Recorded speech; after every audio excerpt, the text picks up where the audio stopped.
네, 오늘은 2025년도 대림절 첫 번째 주일입니다. 우리가 성탄절 이전 4주간 총 4번에 걸쳐서 주님 오심을 기다리는 대림절기를 보내고 그리고 성탄절을 맞이하게 되죠. 물론 우리는 해마다 대림절을 맞이하고 보냅니다. 그렇지만 오늘은 여느 때보다 좀 더 새로운 마음가짐으로 대림절을 맞이하게 됩니다. 작년 대림절부터 겪어야 했던 계엄과 탄핵, 또 새로운 정부의 출범과 최근 미국 정부와의 관세 협정까지 국가적으로 정말 많은 일들을 겪고 이 위기를 하나님의 은혜로 잘 통과한 뒤 맞이하는 대림절이기 때문입니다. 이제는 어느 정도 불안한 상황들이 정리된 상태에서 대림절을 맞이할 수 있도록 은혜를 베푸신 우리 하나님께 먼저 감사를 드립니다. 오늘 우리가 맞이하는 이 대림절의 본질적인 의미는 메시아를 보내주시겠다는 하나님의 약속을 믿음으로 기다리는 기간인 것이고, 또 메시아를 보내주시겠다는 하나님의 이 약속은 베들레헴 말구유 위에서 아기 예수께서 탄생하실 때 드디어 성취가 되는 겁니다. 사실 예수 그리스도의 탄생, 이 땅에 오심은 하나님의 뜻이 하늘에서 이루어지고 드디어 땅에서도 이루어지는 그 첫 출발점이다, 이렇게 말할 수 있습니다. 자, 하늘에서 이루어져야 되는 하나님의 뜻, 우리가 주기도문 가운데 고백하는 아버지의 뜻이 하늘에서 이루어지게 하시고 하는 그 하늘에서 이루어져야 될 하나님의 뜻은 뭐냐? 인류를 구원할 메시아로 아들이신 예수를 이 땅에 보내시는 겁니다.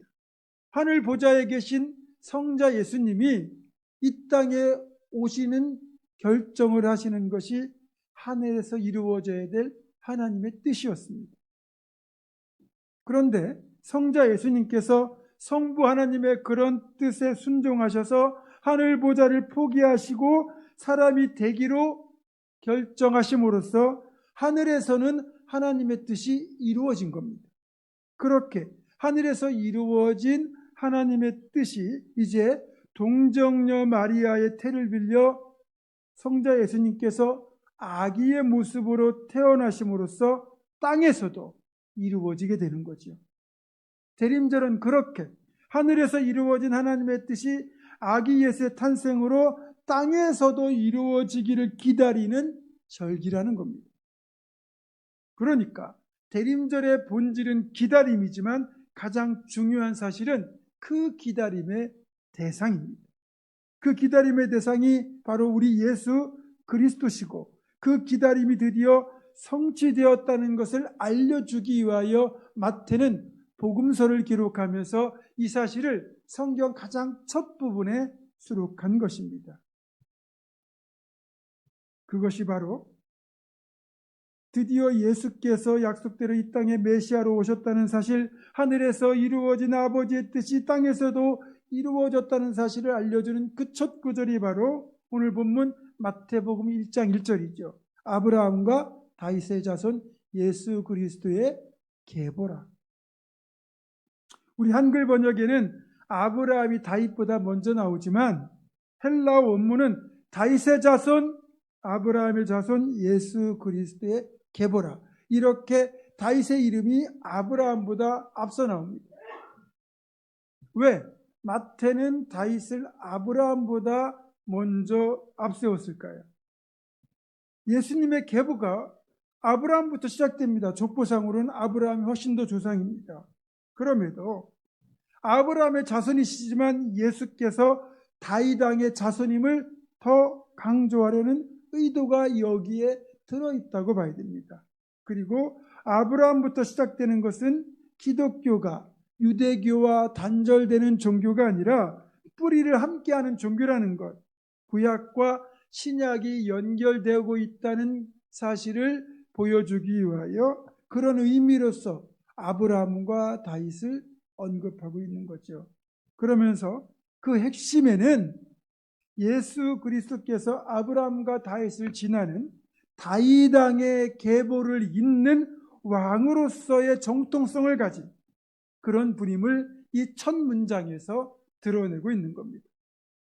다시 말하면 마태는 이 땅의 만왕의 왕으로 오신 예수를 아브라함과 다윗의 자손 예수 그리스도의 계보라라는 이 구절을 통하여 선포하고 있는 것이고, 사복음서 중에서 유일하게 동방에서 온 박사들의 이야기를 수록함으로써 이 동방 박사들이 그 당시 왕이었던 헤롯을 찾아가서 하는 질문, 첫 번째 질문이 뭡니까?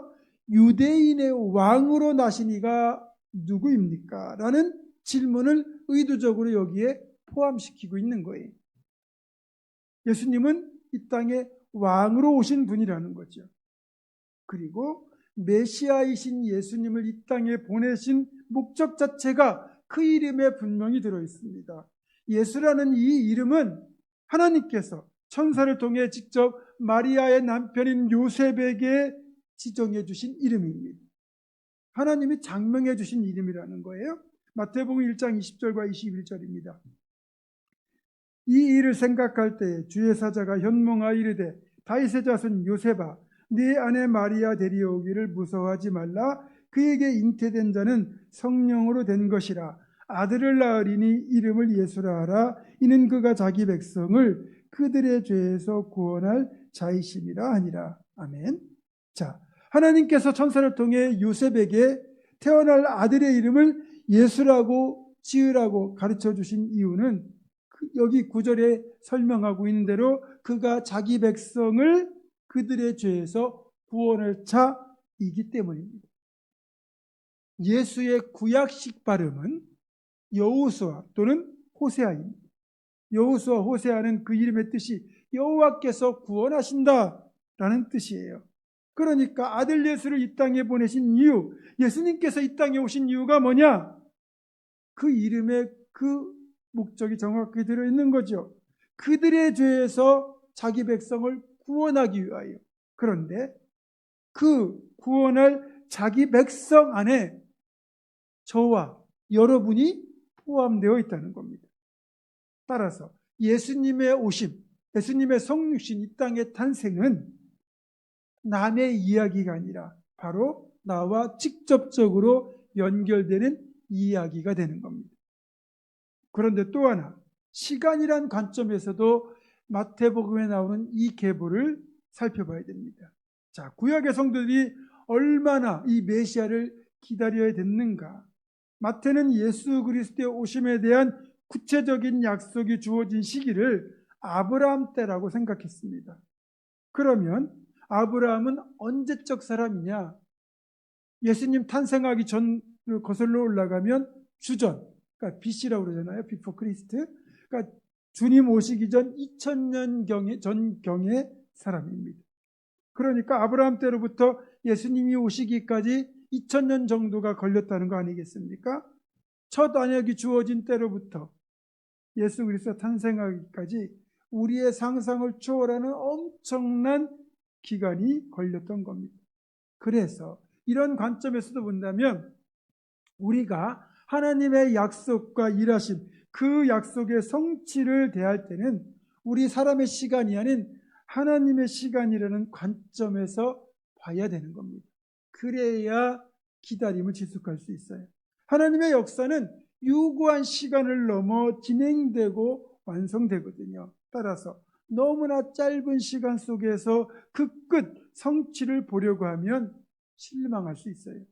조급함으로 그 성취를 단축하고자 하는 건 자칫 이 믿음이라고 하는 황금알을 낳는 거위의 배를 가르는 것과 다르지 않습니다. 자, 아브라함 때로부터 예수께서 탄생하시기까지의 2000년의 세월이 흘렀던 것처럼 또 예수님 부활 승천으로부터 지금까지 2000년의 시간이 흘렀습니다. 예수님께서 분명히 내가 곧 다시 오시겠다고 재림의 약속을 주셨는데 이 재림에 대한 약속의 기다림도 긴 시간 속에서 대해야만 실망하지 않게 된다는 겁니다. 그런데 달리 보면 아브라함 때로부터 예수님의 탄생까지 2000년이 걸렸고 예수님의 부활로 승천으로부터 지금 또 2000년의 시간이 흘렀잖아요. 그렇게 보면 이 대칭적인 의미에서 보게 되면 예수님 오실 날이 얼마 남지 않았구나, 곧 오시겠구나 라는 것도 우리가 경각심을 가지고 늘 기억하며 살아가야 됩니다. 분명한 건 우리는 이미 처음에 오신 메시아의 약속이 성취된 걸 다 알고 있습니다. 그래서 우리가 사실 이렇게 해마다 대림절을 보내지만 간절함이나 초조함 없이 대림절을 보내요. 그러나 만약에 시간을 거슬러 구약으로 한번 옮겨가 봅시다. 아브라함 때로부터 주어졌던 이 메시아의 어떤 구체적인 약속을 믿음으로 붙들고 간절함과 설렘과 기대로 메시아의 탄생을 기다렸던 믿음의 사람들이 있어요. 그러나 그 믿음의 사람들조차 어떤 이들은 아기 예수의 오심을 끝내보지 못하고 하늘나라로 갔고, 그 세월이 말씀드린 대로 2000년의 시간이 흘렀습니다. 2000년, 결코 짧은 기간이 아니죠. 밀레니엄을 2번이나 지나야 되는 긴 기간, 이 기간을 어떻게 기다림을 할 수 있었을까요? 여러분, 성경에서는 40년을 한 세대로 계산합니다. 그러면 무려 50번의 세대를 지나야만 하는 긴 기간이에요. 이런 긴 기간, 이 기다림을 가능하게 한 건 오직 그 약속을 주신 존재에 대한 철저한 믿음입니다. 이 약속을 누가 줬느냐? 신실하시고 변함없으신 하나님께서 우리에게 주신 약속이에요.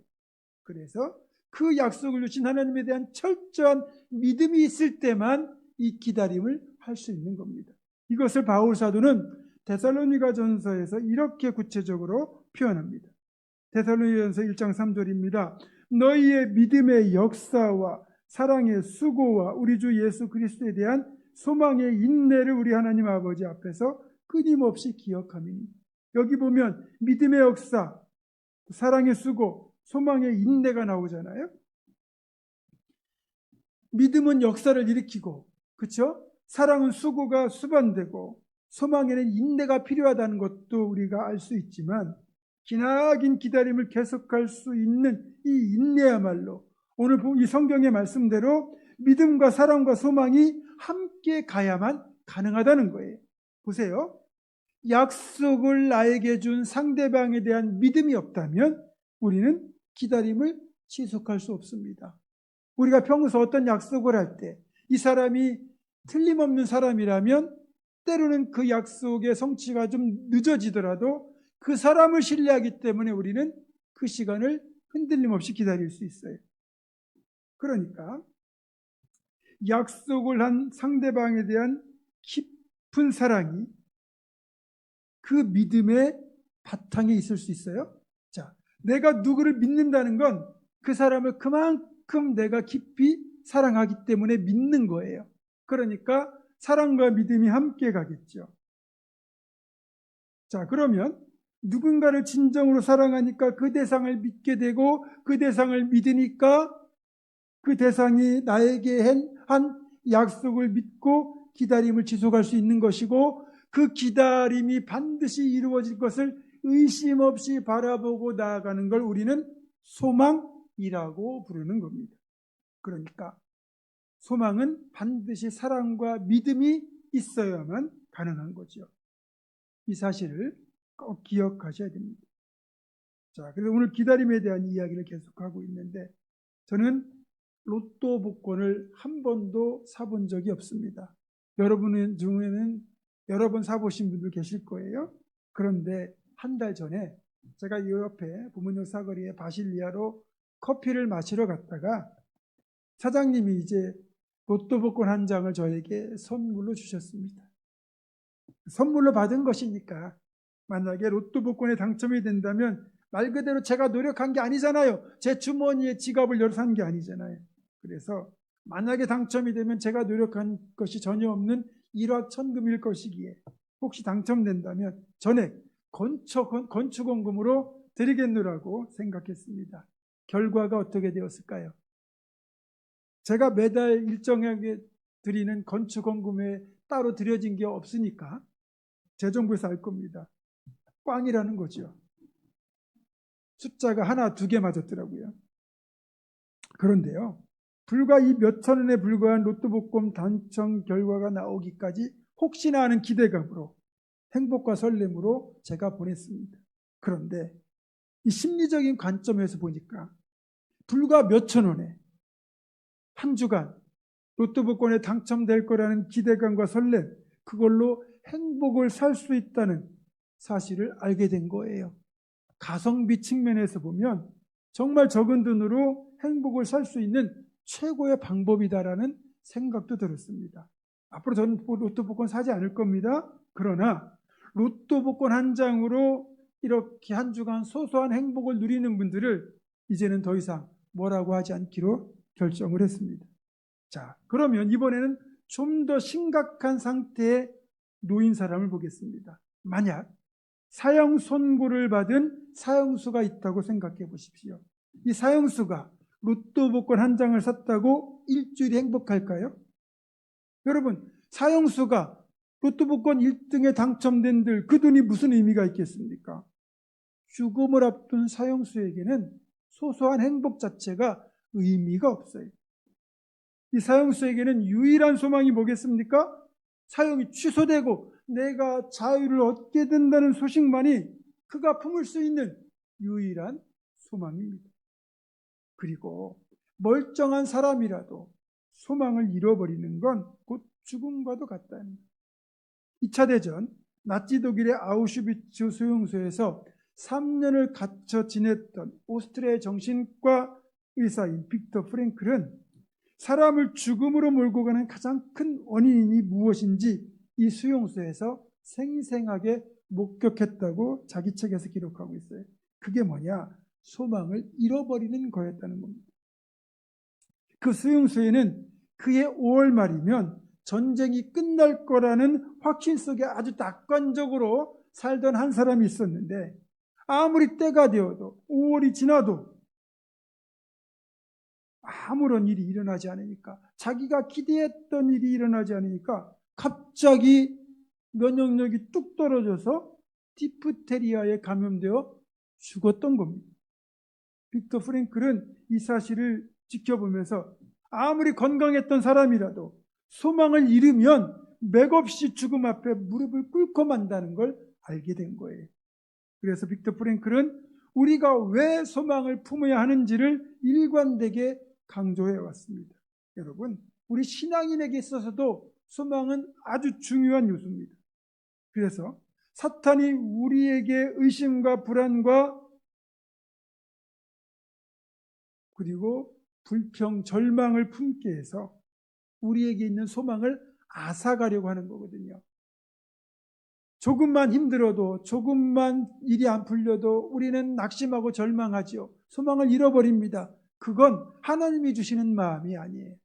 우리로 하여금 이 소망을 빼앗아서 그렇게 죽음으로 끌고 가려고 하는 사탄의 계략인 거죠. 그걸 우리가 잊지 않아야 소망을 붙들 수 있는 거예요. 반대로 진짜 소망, 참된 소망은 죽어가는 사람도 살리게 됩니다. 영성가인 헨리 나인슨 춤추시는 하나님이라는 책에 보면 이런 이야기가 실려 있어요. 전쟁이 일어났고 한 남자가 군인으로 징집되어 전쟁터에 싸우던 중에 그만 포로로 잡혔습니다. 포로가 된 것도 절망할 만한 일이잖아요. 근데 이 자기가 끌려간 포로 수용소는 자기 고국과는 워낙 먼 거리에 있었기 때문에 가족과 연락을 전혀 주고받을 수가 없었습니다. 그러면서 전쟁통에 가족들도 죽었을 것이다 라고 생각한 남자는 급기야 삶의 의욕을 다 잃어버린 채 죽을 날만 기다리며 자포자기의 시간을 보내고 있었습니다. 그러던 어느 날 뜻밖의 편지 한 통이 그에게 도착했습니다. 이 편지가 이곳 포로 수용소까지 오는 동안 여러 곳을 거치며 몇 달이 지나다 보니까 봉투의 귀퉁이가 다 해진 정도였습니다. 그 해진 봉투 안에 손때 묻은 편지지가 하나 들어있었는데 그 편지는 아내가 그에게 보내는 편지였어요. 이런 글이 적혀 있었답니다.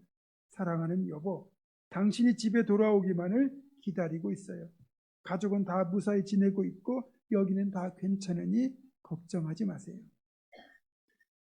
이 편지를 읽는 순간 모든 것이 달라졌습니다.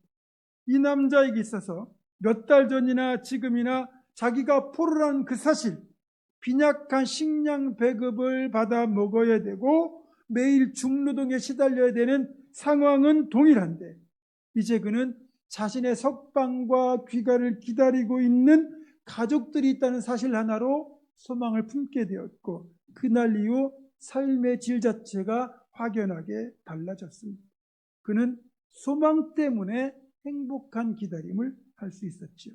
이게 바로 소망이 지닌 힘입니다.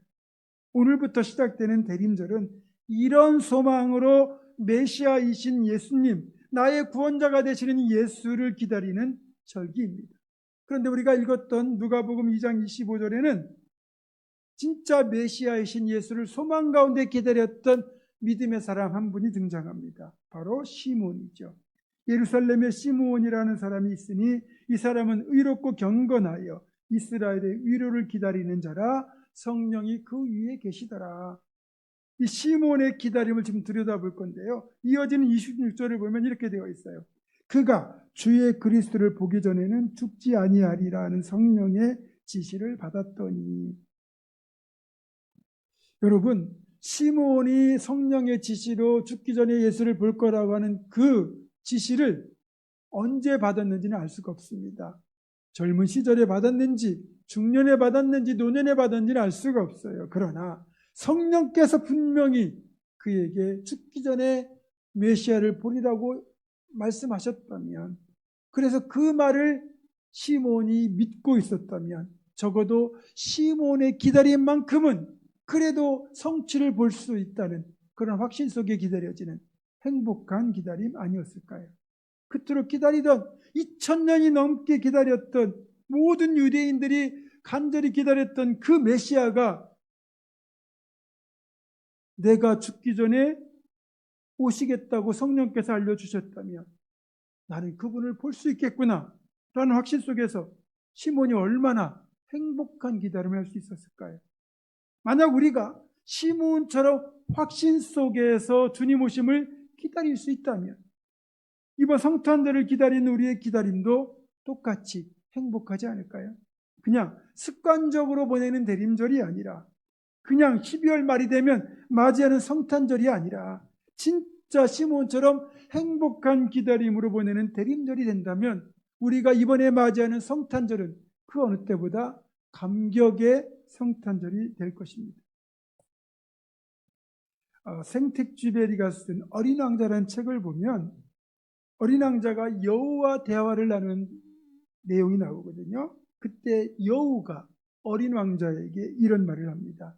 네가 4시에 온다면 난 3시부터 행복할 거야.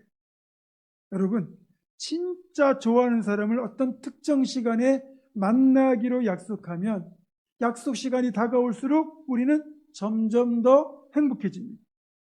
지금 만나고 있는 게 아닌데 만날 약속만으로도 행복하지만 그 약속 시간이 다가오는 것만으로도 우리는 넉넉히 행복해집니다.